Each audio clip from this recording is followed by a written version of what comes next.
Speaking of Omarion, right? Y'all had that album together, and I remember it was something y'all was doing on BET, and I think you went off on the guy Tory, because I think he was trying to prank you, and you went off on him. If you don't mind me asking, man, was everything cool with you at that point when y'all was coming out with that album? I was on lean. I was sipping so much syrup, bro. And I said this too, like right after Mac Miller had died, I spoke on that shit. Like I was drinking that shit like crazy. Like if you go back and watch, it's called the Road to Platinum documentary series on BET. If you watch that, you'll see so many like white styrofoam cups and you'll see so many like Hawaiian Punch bottles in the studio. I was losing my fucking mind. Like that lean shit got me up. Like I was just always irritated. Just one little thing I didn't like when Torre said what he said about, and that was a joke too, come to find out. And I was like, what? Wait, what? Wait, what do you mean he ain't the, like, I'm wrong. Come on, oh, get up, we out. All that, man, I'm telling you, I put that shit down back then. Before you seen all these cats doing it, like I'm telling you, like it was times where I used to pull up on Wayne, like, yeah, the pop bottles video in New Orleans, I think we was doing something they was shooting. I put up on Wayne. Wayne hit me up with, with a little baby bottle of my own. Like, take this. Go ahead. I gotta take this with you. Like, we pulling up foes, deuces all day long. And of course, my man, my right hand man was my hype man. He from Houston.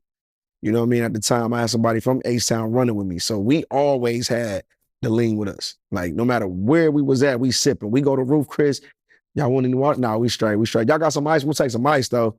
Like, hit on niggas with some ice until I don't have like an addictive personality. So I'll never forget me and Chris we were on our tour. I was co-headlining with Brown. And the opening night was in Cincinnati. When I got off the stage, I collapsed. And I was like, what the f-? And I went straight to Cincinnati University Hospital. I'm talking about my stomach was so fucked up that I end up going back home to Atlanta after the first show. So mind you, I miss Baltimore, I miss Chicago, and I miss Detroit. Like these is big Bow Wow markets, like huge markets. And I'm sitting in the hospital not knowing what the fuck going on. And when I get back home, this shit gets worse.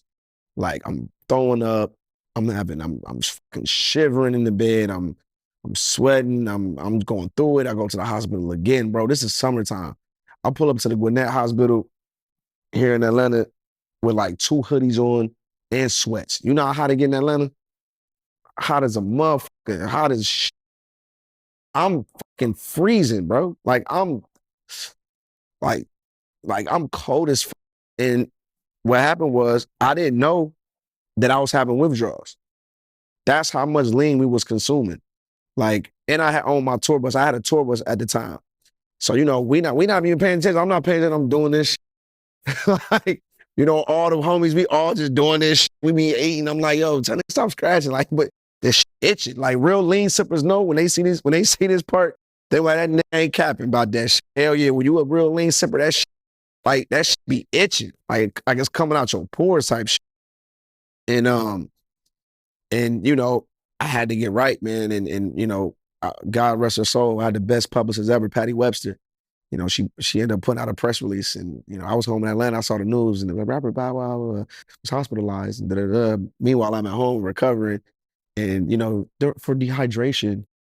Well, no dehydration. I was fucked up off lean early, like up. So if you look at that article up, it said dehydration. That was cap. That's just good PR. We didn't want to let the world know that 18, 19-year-old Bow was heavy on the drink, but we was though. Wow, man. So that lean is really addictive. Yeah, because like for me, a lot of cats they pull up in the soda. For me, I always feel like it flattened the soda, and it's already sweet. So I'm like, I'm going with Hawaiian Punch. Wayne was the first person I seen with the Hawaiian Punch.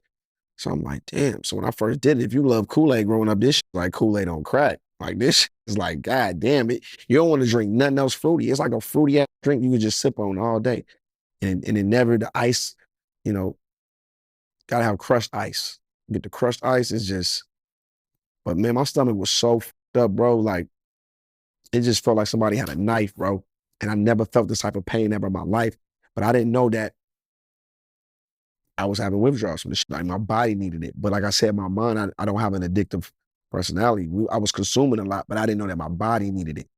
That shit was the worst shit I ever went through in my life. Yeah, I heard on withdrawals is something serious, man. No joke. That shit, New Jack City, Chris Rock, like that shit for real, bro.